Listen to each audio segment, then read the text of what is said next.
당신이 몰랐던 이야기, 오늘은 AI로 달라질 미래와 직업에 대한 이야기입니다. 이번 영상은 마침내 당신의 말하게 할 영어 앱 스픽과 함께 했습니다. 2024년 4월 15일 미국 스탠포드 대학교의 인간중심 인공지능 연구소 HAI는 AI의 진행 상황을 가장 포괄적으로 추적하는 연례 보고서 인공지능지수 2024를 발표했습니다. 해당 보고서에서는 인공지능 시스템 즉 AI가 영어 이해도부터 이미지 분류, 시각적 추론을 포함한 몇 가지 기본적 업무 분야에서 이미 인간을 뛰어넘는 수준에 도달했다고 평가했죠. 또한 AI 기술이 빠르게 발전함에 따라 AI를 평가하기 위한 벤치마크의 유효성이 빠른 속도로 사라지고 있다고 말했습니다. 여기서 벤치마크란 시스템의 성능을 객관적이고 일관되게 평가할 수 있게 해주는 표준화된 측정 기준을 뜻하는데, 즉 벤치마크를 통해 AI 시스템의 정확성부터 속도, 자원 효율성 등을 측정할 수 있는 것이죠. 벤치마크의 유효성이 사라지고 있다는 말은 AI의 성능을 평가하는 데 새로운 기준이 필요할 정도로 AI 발전 속도가 갈수록 빨라지고 있다는 겁니다. 물론 아직까지는 AI 성능에 많은 한계가 존재하죠. 스탠퍼드 보고서에서도 AI가 경시대급 수학이나 시각 정보를 활용해 상식을 이해하고 추론하는 기술인 시각적 상식 추론과 같은 복잡한 분야에서는 인간의 능력이 미치지 못한다고 밝혔습니다. 이 밖에도 감정인식과 공감 능력, 복잡한 맥락 이해와 상황 판단, 인간처럼 다양한 분야에서 유연하게 대처할 수 있는 일반화된 지능 등은 제대로 갖추지 못한 상황이죠. 그런데 지금 말한 이것들에 도달한다면 사실상 우리는 기술적 특이점 단계에 진입하는 것이라고 봐야 합니다. 많이들 들어보셨을 기술적 특이점이란 한마디로 인공지능이 인간의 지능을 초월하게 되는 시점을 의미하죠. 그리고 이 시점을 지나면 인공지능은 인류가 따라잡을 수 없는, 아니 감히 엄두도 못 낼 속도로 발전하기 때문에 인류는 기술을 이해하거나 따라잡지 못하게 됩니다. 이때부터 인간이 기술을 발전시키는 시대는 저물고 기술이 기술을 발전시키고 만들어내고 또다시 발전시키니까요. 간단하게 비유해보면 마법이 되는 겁니다. 아서 클라크의 과학 3법칙 중 세 번째인 충분히 발달한 과학기술은 마법과 구분할 수 없다가 실현되는 것이죠. 일반인들은 당연하고 인류에서 가장 똑똑하다고 평가되는 사람들도 작동 원리 자체를 모르게 되는 겁니다. 비행기에 탄 강아지가 지금 무슨 일이 일어나는지 모르듯이, 그리고 아무리 가르쳐도 이해할 수 없듯이 인간도 새로운 물건이 도대체 어떻게 작동되는지 이해할 수 없고 그냥 사용만 하게 되는 것이죠. 그런데 지금까지 기술 발전 속도를 감안한다면 AI가 인간의 수준을 따라잡는 것은, 아니 뛰어넘는 것은 단지 시간 문제이며 그 시간이 어쩌면 우리의 상상보다 짧을 것으로 예상됩니다. 실제로 산업혁명은 회차를 거듭할수록 그 주기가 매우 짧아지고 있죠. 18세기 후반에 시작된 1차 산업혁명이 2차 산업혁명으로 넘어가기까지는 약 100년의 시간이 필요했습니다. 2차 산업혁명에서 3차 산업혁명까지는 80년이 걸렸고 4차 산업혁명은 더 짧아지겠죠. 기술적 특이점을 대중화시킨 구글 딥러닝 엔지니어링 이사이자 특이점이 온다의 저자 레이 커즈와일은 현재 발전 속도를 감안한다면 2029년경에 특이점이 올 것이라 예측하고 있습니다. 심지어 다른 전문가들, 현직에 있는 CEO들도 곧 올 것이라 이야기하고 있죠. 빅테크 기업들의 CEO들마저 두렵다는 표현을 사용하고 있습니다. 앞에서 했던 말 그대로 우리는 이해할 수 없는 일들이 벌어질 테니까요. 뭐 대충 지금 어떤 이야기들이 나오고 있는지는 알겠는데 4차 산업혁명이 뭐고 AI는 정확히 뭘까요? 우선 4차 산업혁명이란 2015년 세계경제포럼의 창시자인 클라우스 슈바프가 처음 제시한 개념입니다. 그런데 한마디로 정의하기가 힘든 개념이기도 하죠. 지금까지 나온 이야기들을 종합하면 디지털과 물리적, 생물학적 영역의 경계가 모호해지면서 기술이 융합되는 시대, 즉 물리세계, 디지털 세계, 그리고 생물 세계가 융합되어 경제와 사회의 모든 영역에 영향을 미치는 새로운 산업 시대, 또한 머신러닝과 인공지능의 발달로 인한 산업의 변화를 가리키는 말이라고도 볼 수 있습니다. 애매하죠. 실제로 여전히 정확히 정의할 수 없고 실체도 불분명하다는 이야기가 나오고 있습니다. 이유는 현재이자 미래이기 때문이죠. 이때까지의 산업혁명이 정의될 수 있었던 건 혁명이 일어나고 나서 시간이 지나 정의되었기 때문이거든요. 심지어 현재이자 미래이다라는 말도 갑론을박이 있습니다. 현재에 일어나는 일들은 3차 산업혁명의 부산물로 보는 경우도 있기 때문이죠. 사실 인공지능이 특이점에 도달하고 인류가 따라잡을 수 없게 되는 순간 이런 용어들 자체도 의미가 없어질지도 모릅니다. 4차 산업혁명이 아니라 그냥 인류사의 가장 큰 전환점이 될 테니까요. 4차 산업혁명 AI 같은 말들이 주목을 받기 시작한 것은 2016년 3월 구글의 딥마인드가 개발한 인공지능 바둑 프로그램 알파고와 이세돌의 바둑 대국이었죠. 저도 이때가 기억납니다. 제가 어렸을 때 바둑을 배워서 아버지랑 자주 두고 했거든요. 나름 대회도 몇 번 나가서 상도 타보기는 했는데 워낙 어릴 때라 그냥 애들끼리 두는 대회였죠. 지금은 잘 모르겠 모르겠지만 당시만 해도 아이들이 나갈 수 있는 대회가 자주 열리곤 했습니다. 어쨌든 이때만 해도 많은 사람들이 AI의 영향력에 대해 깊게 생각하진 않았습니다. 알파고의 승리를 충격적으로 느끼긴 했으나 대부분은 흥미로운 과학기술의 발전 정도로만 여기며 가까운 미래에 AI가 우리의 삶에 어떤 영향을 미칠지에 대해서는 깊게 생각하는 사람들이 별로 없었죠. 달리 말하면 AI의 발전 속도가 우리 세대에 막대한 영향을 미칠 정도로 빠를 것이라곤 예상하지 못한 겁니다. 하지만 고작 4년 사이에 오픈AI가 GPT-3를 공개하면서 텍스트 생성 AI의 성능이 비약적으로 향상되었죠. 2022년에는 일반인들도 쉽게 사용할 수 있는 고성능 AI 언어 모델 챗GPT가 출시되며 AI 기술의 대중화가 급속도로 진행되었습니다. 2024년 초에 실시한 미국의 경영 컨설팅 회사 맥킨지의 설문조사에 따르면 응답자의 65%는 자신의 조직에서 생성형 AI를 정기적으로 사용하고 있다고 답했습니다. 이는 10개월 전 조사 결과의 거의 2배에 해당하는 수치로 현재 AI 기술이 일상생활과 업무 환경에서 광범위하게 사용되고 있음을 알 수 있죠. AI가 범용화된 지 단 2년 만에 전 세계에서 빠르게 파이를 키울 수 있었던 것은 활용성이 한 분야에만 국한되어 있지 않기 때문에 가능했습니다. 그렇다면 AI가 정확히 무엇이길래 활용성이 큰 걸까요? 많이들 아시다시피 AI는 인공지능의 약자입니다. 인공지능은 사람처럼 생각하고 판단할 수 있도록 만들어진 컴퓨터 프로그램 기술이라고 간단하게 정의할 수 있죠. 좀 더 기술적인 부면으로 들어가자면 AI는 데이터를 수집, 분석, 처리하는 범용 기술로서 데이터를 기반으로 작동하는데 쉽게 말해 자신이 가진 데이터를 활용하여 사용자의 요구에 맞는 결과를 도출하는 겁니다. 그러니까 AI는 자신에게 입력된 데이터의 품질과 다양성 그리고 양에 크게 의존하게 되는 것이죠. 그런데 우리가 아무리 수준 높은 지식을 듣게 되어도 그것을 이해할 만한 능력이 부족하면 그 지식을 이해할 수도 활용할 수도 없죠. 예를 들어 한 물리학자가 보통의 일반인에게 자신이 알고 있는 모든 지식을 쏟아 붓는다며 일반인은 곧장 물리학자의 뇌를 이식받은 것처럼 물리학 전문가가 되기인커녕 물리학에 대해 단 하나의 개념조차 이해하기 어려울 겁니다. 이는 AI도 마찬가지라 AI 역시 새로 얻은 데이터를 학습하는 과정이 필요합니다. 이 과정을 머신러닝이라고 하죠. AI는 머신러닝 기술을 통해 자신에게 입력된 수많은 데이터의 패턴을 학습하고 이를 바탕으로 예측이나 의사결정을 수행하게 됩니다. 머신러닝 기술의 한 분야로 딥러닝이 있는데 딥러닝은 인간 뇌 신경망 구조를 모방한 인공신경망을 사용하죠. 데이터의 복잡한 패턴을 학습하여 매우 복잡한 문제를 대규모로 해결해야 할 때 딥러닝 기술이 활용되고요. 즉 AI는 개발자가 넣어준 대량의 데이터를 머신러닝 기술을 통해 학습한 다음 사용자의 요구에 따라 최대한 올바른 결과를 도출합니다. 이때 개발자가 한 분야의 데이터만 AI에 입력하는 게 아니라 세상 전반의 모든 지식을 광범위하게 넣어서 학습시키기 때문에 다양한 산업과 분야는 물론이고 일상생활에서도 AI의 도움을 받을 수 있는 것이죠. 사실상 모든 분야를 망라하는 백과사전이라고 보면 이해가 쉽겠네요. 전통적인 백과사전과 차이가 있다면 AI는 계속 새로운 정보를 학습하고 업데이트하여 기존 정보를 바탕으로 새로운 내용까지 생성할 수 있으며 단순한 정보 검색을 넘어서서 사용자의 지문에 맞춤형 응답을 제공하는 상호작용이 가능하다는 점이고요. AI가 이런 특성을 갖고 있다 보니 효율을 높여준다를 넘어 가까운 미래에는 AI가 아예 우리의 일을 대신할 것이란 전망까지 나오고 있습니다. 사실 효율을 높여준다는 것만으로도 이미 일자리는 사라지고 있다고 봐도 되죠. 효율이 높아지면 두 명이 할 일을 혼자서 할 수 있으니까요. 바로 이 점이 최근 몇 년 동안 AI 기술을 얘기할 때 빠지지 않고 등장하는 가장 논란이 되는 주제이자 오늘 영상의 핵심 주제이기도 합니다. 모든 직업이 AI의 영향을 받을 것은 자명합니다. 그리고 과거에 생각했던 기술이 엄청나게 발전하며 몸쓰는 직업, 소위 블루칼라라고 일컬어지는 직업이 먼저 대체될 것이라는 예측과 다르게 지금에 와서는 전문직을 비롯한 화이트칼라 직업들이 먼저 사라질 것이라 예측되죠. 일례로 세계 AI 반도체 시장의 약 90%를 장악한 미국 엔비디아 CEO 젠슨 황은 2024년 2월 AI 기술의 등장으로 더 이상 프로그래밍이 필수 기술이 아니라고 주장했습니다. AI가 코딩까지 할 수 있기 때문에 더는 사람이 오랜 시간을 들여 프로그래밍을 할 필요가 없기 때문이죠. 이 말을 달리하자면 앞으로 프로그래머의 직군이 축소될 것이라는 뜻입니다. 이에 더해 2024년 11월 젠슨 황은 AI가 주어진 직업의 20에서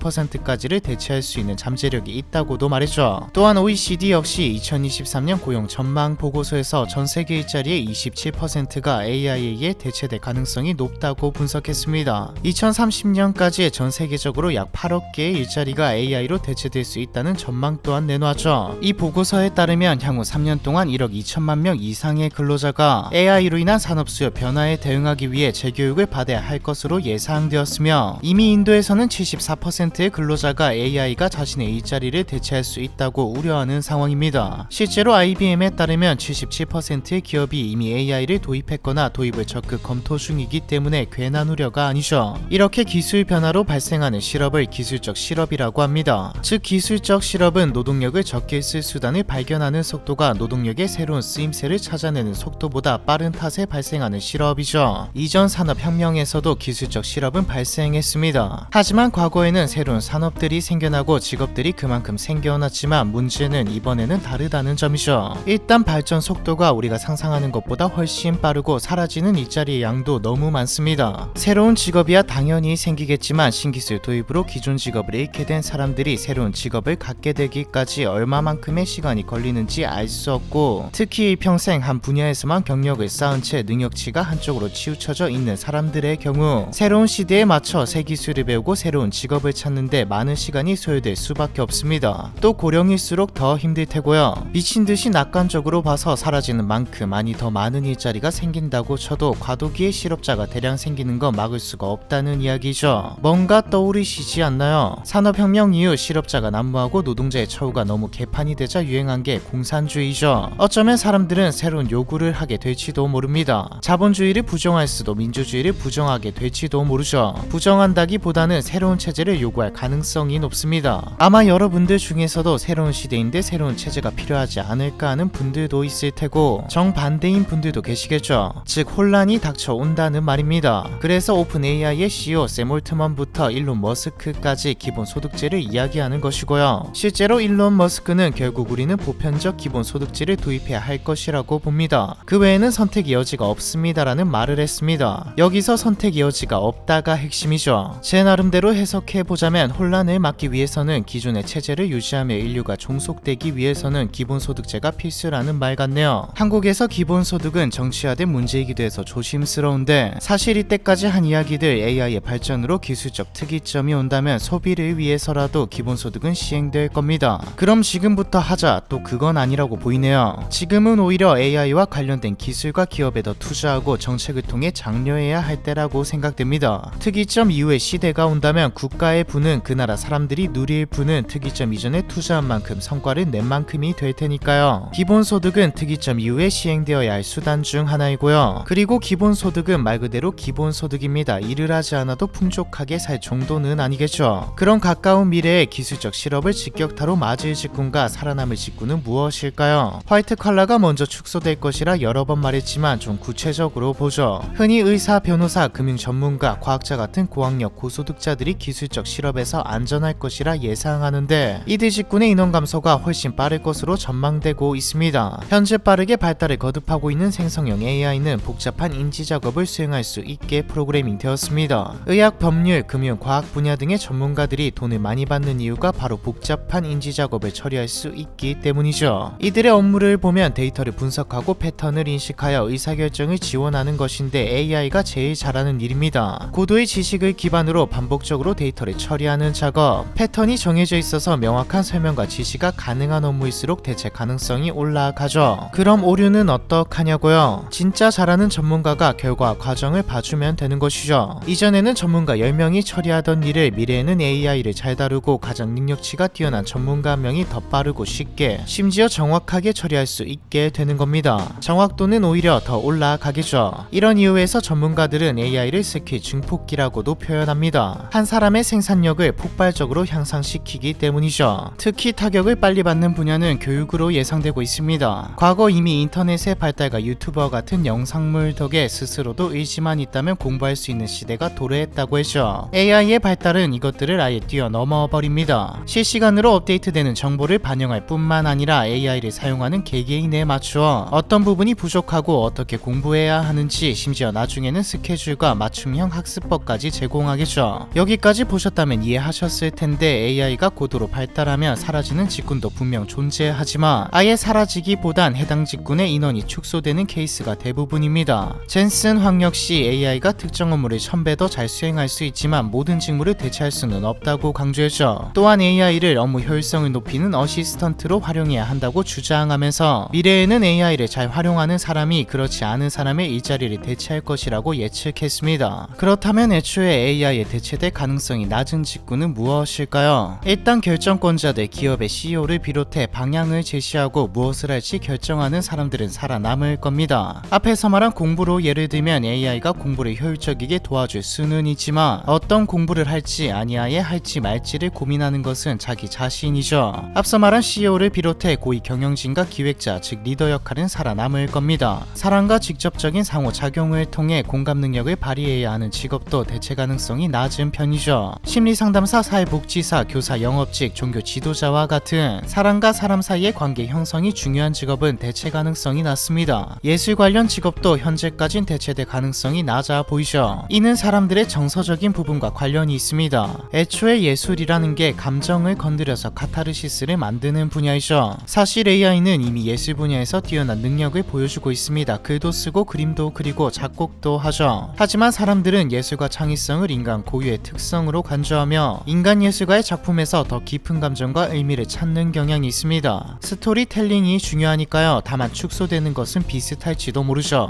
영화를 찍는다고 가정하면 과거에는 수많은 촬영진과 작가를 비롯해 말 그대로 엄청난 인력이 동원되었다면 이 인력들이 축소되는 형식입니다. 마지막으로 블루칼라라고 불리는 직업들은 대체되기 힘든 직군들입니다. 프로젝트마다 다른 상황, 고유한 과제, 모방하기 힘든 촉각, 기술과 적응력은 AI가 또 로봇이 어떻게 할 수 있는 게 아니죠. 전기기사, 배관공, 목수와 같은 직업들은 더 효율적이게 될 수는 있어도 많은 축소 없이 살아남을 것 같네요. 그렇다면 우리는 가까운 미래에 다가올 AI 시대에 어떻게 대비해야 할까요? AI를 활용하는 법을 지금부터 익히는 것도 중요하겠지만 핵심은 AI가 대체하기 어려운 창의적 사고와 문제 해결 능력을 키우는 것입니다. 질문하는 능력이 중요하죠. 말이 조금 애매한데 결국은 방향성과 감각 그리고 질문하는 능력입니다. 공부든 사업이든 일이든 결국 해주는 게 아니라 효율적이게 만들어주는 것이고 과정은 질문이 될 테니까요. 이때까지 이야기한 것을 종합해보면 AI로 인해 일자리가 다 사라진다가 아니라 더 소수의 인원으로 효율적으로 일할 수 있다입니다. 완전한 대체가 아니라 협업의 대상이죠. 날 더 효율적이게 일할 수 있게 해주고 비용을 줄여주고 더 많은 것을 배우고 실행할 수 있도록 하게 해주는 겁니다. 즉 AI를 어떻게 잘 활용하냐가 중요하다는 말이죠. 이미 AI를 효율적으로 잘 활용할 수 있는 것들도 있습니다. 그 중 하나가 오늘 함께한 마침내 당신을 말하게 할 영어 앱 스픽이죠. 왜 우리는 수십 년 영어를 배웠는데도 말을 제대로 하지 못할까요? 암기와 문법 위주로 공부했기 때문이죠. 영어를 제대로 공부하려면 말하면서 배워야 합니다. 스픽은 AI 기술과 효율적인 공부법으로 일주일에 1000문장을 말하게 함으로써 영어를 몸에 익게 만들죠. 실제로는 어떨까요? 저도 한번 직접 사용해봤습니다. 일단 자신의 실력과 목적에 맞게 코스를 어떤 강의를 들을지 골라야 하는데 저는 레벨 0 스피킹하며 시작 왕초보 1탄을 골라보죠. 오늘의 수업은 기본 문장 구조, 날씨가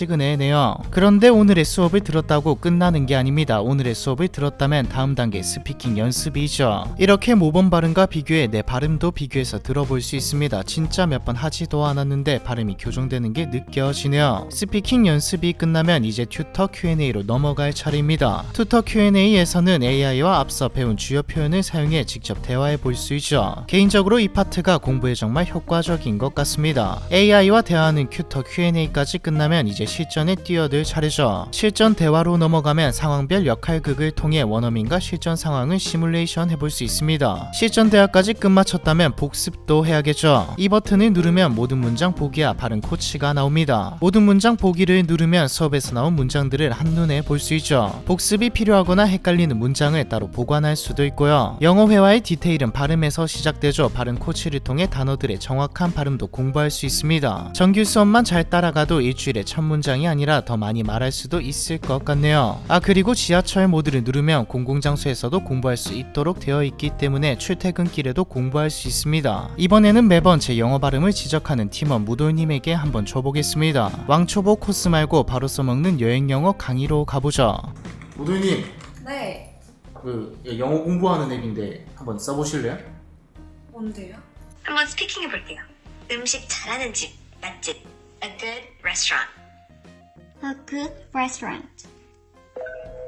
지금 보신 것처럼 말하면서 수업을 듣죠. 실제로 사용해보니 일반적인 영어 공부와 달리 압도적으로 많이 말하면서 공부하게 됩니다. 발음 교정도 되고요. 그리고 수업에서 배우는 표현들도 실제로 쓰이는 표현 위주로 되어 있습니다. 일상에서도 바로 쓸 수 있도록 말이죠. 그런데 공부하면 또 중요한 게 하나 있죠. 공부를 시작은 했는데 끝까지 못하면 어떡하지? 저도 이전에 공부한다고 이것저것 많이 이용해 봤는데 재밌다고 느끼는 것 말고는 일한다고 미루다가 안 하게 되더라고요. 공부는 꾸준함이 중요한데 말이죠. 그래서 스픽에는 동기부여 시스템이 있습니다. 홈탭에 있는 불꽃 달력으로 공부 현황을 확인할 수 있고, 또 기존의 공부와 달리 이동하면서도 카페에서도 어디서든지 할 수 있기 때문에 꾸준히 공부할 수 있죠. 현재 스픽은 새 프로모션 진행 중입니다. 댓글에 있는 링크를 통해 구경해 보시는 게 어떨까요? 스픽과 함께한 AI로 달라질 미래에 대한 이야기, 이번 편은 여기까지입니다.